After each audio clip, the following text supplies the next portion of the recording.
Le groupe d'enfants sur leur vélo fixe intensément la grande maison abandonnée. Des rumeurs circulent toute l'année scolaire à propos d'un monstre vivant à l'intérieur. Un enfant raconte l'histoire d'un gamin d'une ville voisine qui est entré dans une maison délabrée et n'est jamais ressorti. Avec sa peinture écaillée et ses nombreuses fenêtres brisées, il est facile de croire que quelque chose de maléfique pourrait s'y cacher. Les enfants se lancent des défis pour aller voir le monstre par eux-mêmes, commençant à se taquiner. Malgré les encouragements mutuels, personne ne semble vraiment pressé de se porter volontaire. Tandis que les enfants discutent pour savoir qui devrait entrer de force, un autre arrive à vélo derrière eux, essoufflé. « Tu m'as encore laissé derrière », se plaint-il, montrant que ce n'est pas la première fois que ce plus petit enfant du groupe peine à suivre ses amis plus grands et rapides. Les enfants plus grands se tournent tous vers lui. Ils n'ont pas besoin d'en discuter davantage. La réponse à la question de savoir qui doit entrer a déjà été décidée.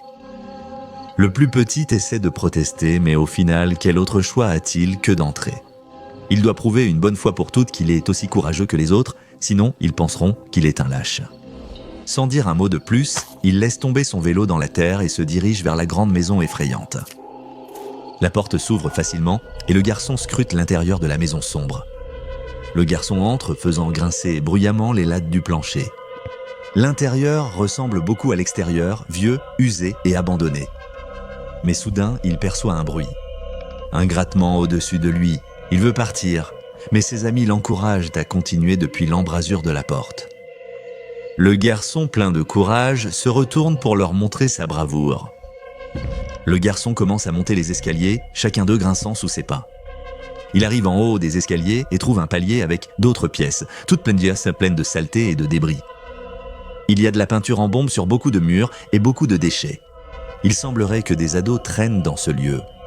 Mais là, de l'autre côté du palier, il y a encore une pièce et la porte est fermée. De l'extérieur, les enfants voient à travers les fenêtres du haut le garçon traverser la maison. Il ne rit plus et ne se moque de plus. En fait, ils sont impressionnés par le courage avec lequel il explore la vieille maison. Même si aucun d'eux ne l'admettrait à voix haute, il gagne leur respect. Le garçon arrive devant la porte fermée au bout du couloir et y colle son oreille, mais il n'entend rien à l'intérieur. Il pose sa main sur la poignée et l'ouvre lentement. Le garçon crie et tombe en arrière alors que le chat qui était caché à l'intérieur panique et saute par l'une des fenêtres ouvertes. Le garçon ne peut s'empêcher de rire. Bien sûr, ce n'était qu'un... Le garçon crie de nouveau alors que le sol s'effondre sous lui et qu'il s'écrase au premier étage dans un tas de débris. Il est sonné par la chute avant de recommencer à crier lorsque ce sol s'effondre aussi.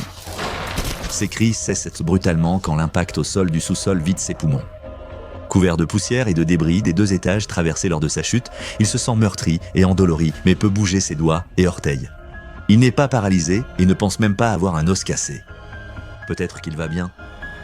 Mais non, il n'est clairement pas bien. Soudainement, quelque chose le soulève du sol. Ses yeux s'adaptant à l'obscurité de la cave, il découvre ce qui le retient prisonnier. C'est un mélange repoussant d'hommes et de machines, un amalgame de métal et de chair. Le garçon est trop effrayé pour crier à nouveau tandis que les yeux immobiles et morts de la créature fixent droit dans les siens. Son visage donne l'impression que la peau a été tendue sur un crâne métallique humain. Le garçon ne peut qu'observer tandis que le monstre lève ses doigts tranchants et métalliques et enlève la saleté des cheveux du garçon. Le garçon commence à gémir, mais quoi que soit cette chose, elle ne semble pas vouloir lui faire de mal. Une voix métallique et robotique émanant d'un petit appareil sur le visage de la créature rompt soudain le silence. Alanta Lamayura.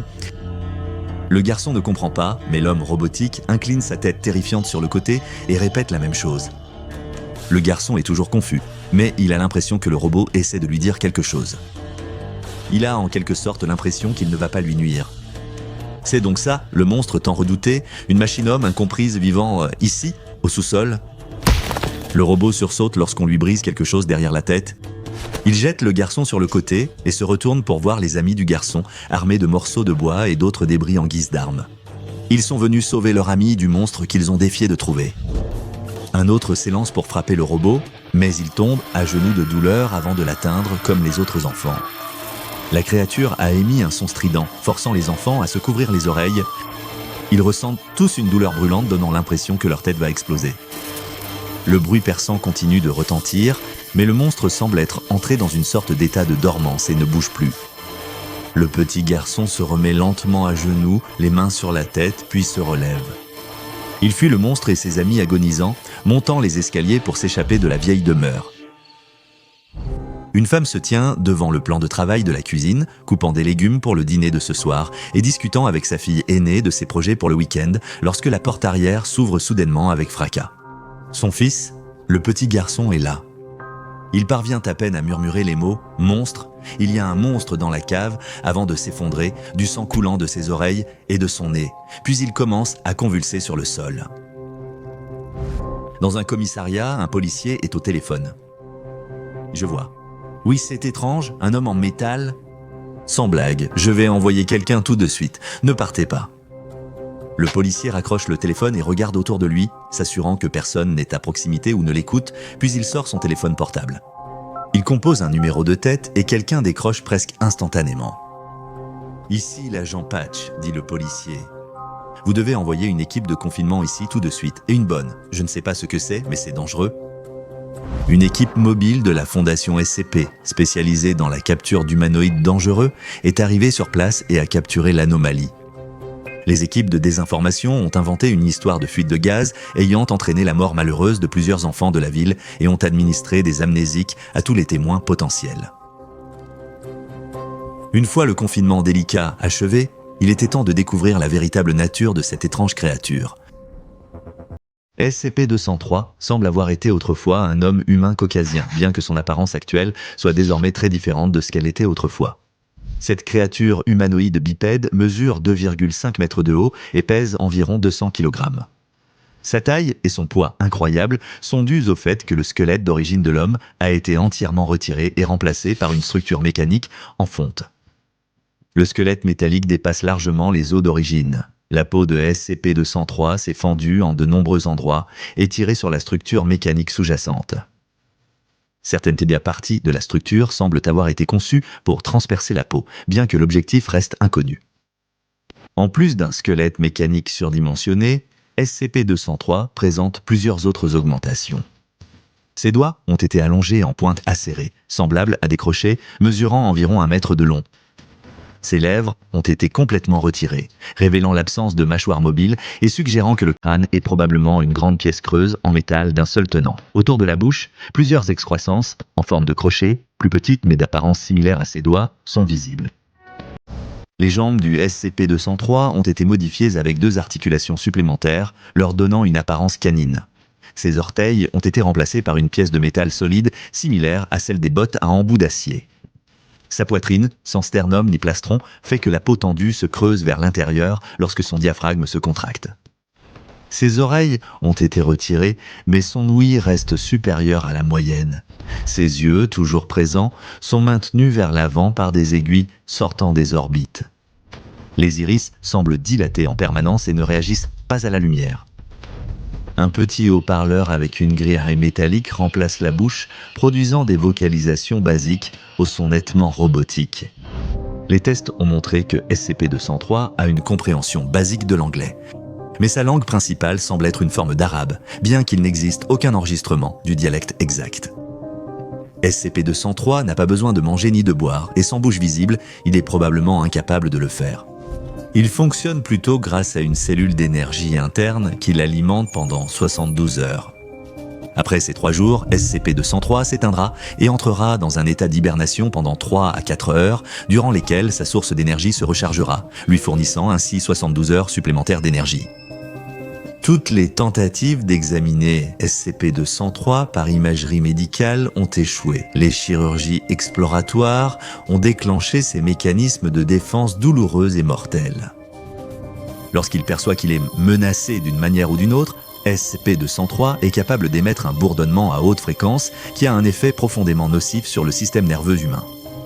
Les effets de ce mécanisme de défense ont pu être observés lorsqu'un membre du personnel de classe D a accidentellement frappé SCP-203, activant son bourdonnement. Immédiatement après avoir été exposé au son, Disen-4 a ressenti un mal de tête intense. Après 15 minutes, le mal de tête de Disen-4 s'est aggravé et il s'est mis à saigner des oreilles.